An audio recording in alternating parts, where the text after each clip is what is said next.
Нов мандатар за состав на новата српска влада е познатиот ендокринолог Ѓуро Мацут, кој е всушност и професор на медицинскиот факултет во Белград.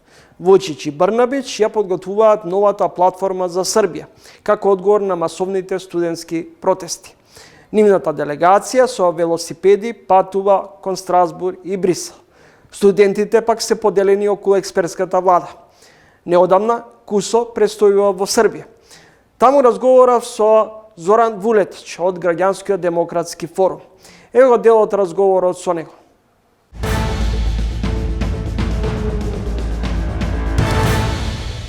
Pa ja bih rekao da je problem više u politici, zato što je pogrešna politika iznedrila ovakav sistem koji je duboko koruptivan i koji nagriza kompletno društvo. Svaki sistem je izraz politike. Naša politika je takva koja nas udaljava od Evropske unije, koja nas približava posljednjih 20 godina i nešto više Rusiji i Kini.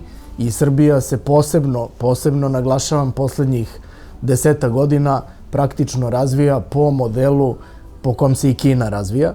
I mislim da je to duboko pogrešno i moram da naglasim da to udaljavanje od Evropske unije je krenulo nakon atentata na premijera Đinđića i kasnije kada su došli na vlast od Koštunice, Tadića, Vučića, Dačića, svi od reda, Srbiju praktično udaljavaju od Evropske unije i mi praktično živimo sistem koji je potpuno razjeda ovo društvo kao izraz naopake i pogrešne politike.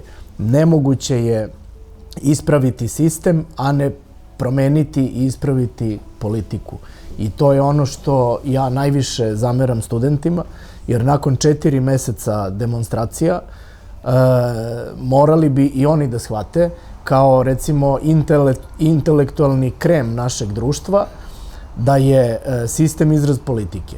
I oni uporno zahtevaju kroz svoje zahteve promenu sistema i da profunkcionišu institucije. Ja sad postavljam javnosti pitanje od koga oni očekuju da naredi institucijama da profunkcionišu.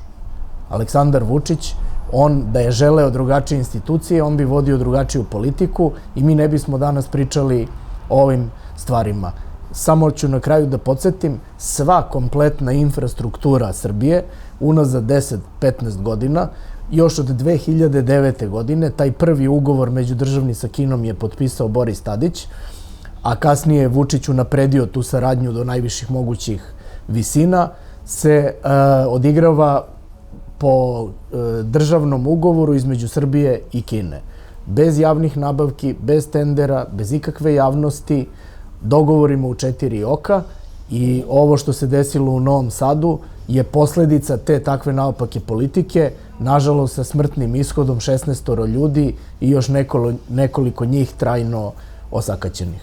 На крајот од минатата година претседателот на Србија Вучич зборуваше дека е можно македонско сценарио во Србија.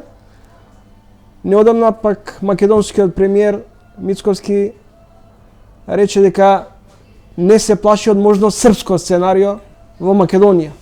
Ja bih rekao da je poveznica loš sistem i loša politika. I Srbija i Makedonija su imali u svojoj bliskoj istoriji kratke periode sa dobrom politikom, međutim ta dobra politika nije uspela da na duži rok opstane kako bi uspešno iznedrila neki drugačiji sistem. Kad to kažem, mislim na kratak period vladavine Zorana Đinđića, samo 2,5 godine, 2001. i 2002. I relativno kratak period vladavine premijera Zorana Zajeva, koji je vodio neku drugačiju politiku u odnosu i na Nikolu Grujevskog i na sadašnjeg premijera. I otud mislim da je Vučić, kada je rekao da želi da izbegne makedonski scenariju, pretpostavljam da je mislio scenariju prelazne vlade i beg Nikole Grujevskog. Ja mogu da razumem da on to želi da izbegne, a u Makedoniji strepe od scenarija da se podignu studenti, srednjoškolci i ovo što se događa unazad 4 meseca u Beogradu i u čitavoj Srbiji, i ja mogu da razumem te njihove strahove koji mogu da budu opravdani. Međutim, što se Srbije tiče, siguran sam da ako se to ne bude desilo sad u narednih mesec, 2 dana, da se artikuliše ovo nezadovoljstvo kroz jednu prelaznu vladu ili tehničku vladu koja će da dovede do vanrednih izbora u drugačijim okolnostima, na neki drugačiji način, kako bi svi mogli da izađu na izbore i nakon toga svi da priznaju te rezultate.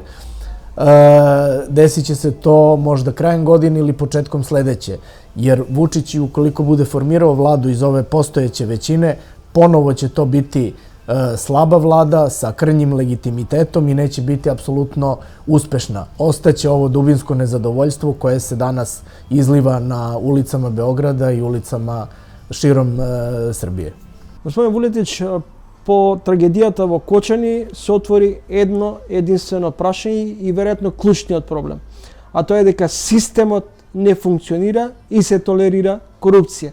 Нешто слично што изминатите месеци се случуваше и во Србија. Всушност, младите бараат функционалност на институциите, она што веројатно им недостига на двете соседни држави. I jedno i drugo. Kao što sam malo čas rekao, sistem je izraz politike. Nažalost, i u Srbiji i u Makedoniji dominira pogrešna politika. Dominira politika koja zazire i škrguće zubima na Evropsku uniju. U Evropskoj uniji se nalaze institucije koje ne bi mogle da tolerišu inertnost inspekcije, ministarstva koja su davala dozvolu vlasniku tog kluba gde su stradala silna deca. Ne bi moglo tamo mimo javnosti da prođe ovaj slučaj kao što je možda moguće da prođe u Makedoniji, kao što je možda moguće da tako nešto prođe u Srbiji.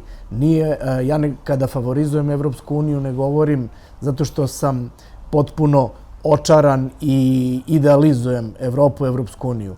Ali na svetu apsolutno ne postoji bolji institucionalni model za život običnog čoveka i pošteniji model i model koji nudi veću zaštitu običnom čoveku od modela i sistema koji vlada u Evropskoj uniji.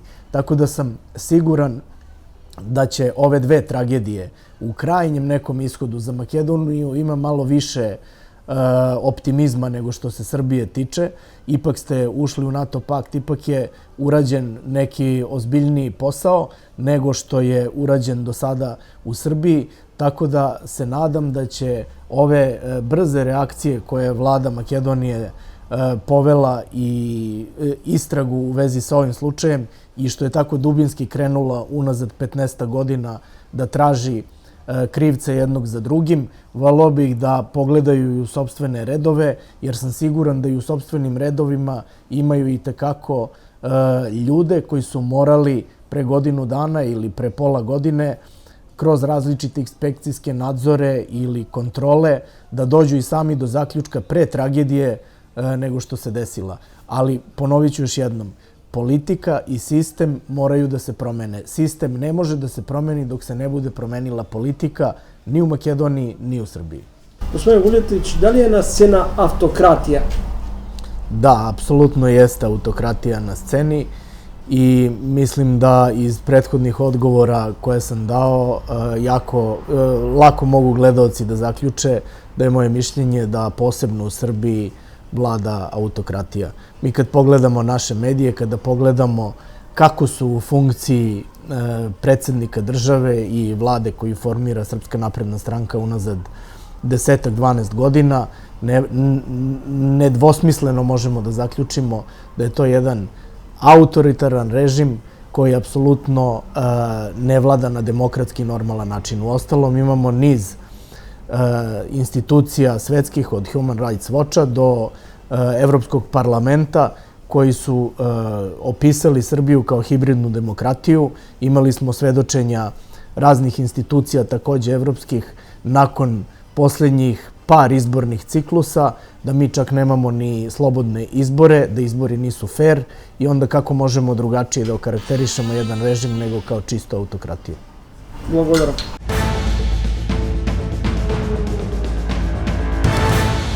Како ние ќе стигнеме до местото каде што ни припаѓа, односно како Македонија ќе внесеме во тоа европско семејство. Гледаме во целиот изминат период дека нема никакво придвижување во тој правец и не само што нема придвижување, туку имам чувство и граѓаните имаат чувство дека влеговме во една слепа улица од која што во моментов не гледаме излез.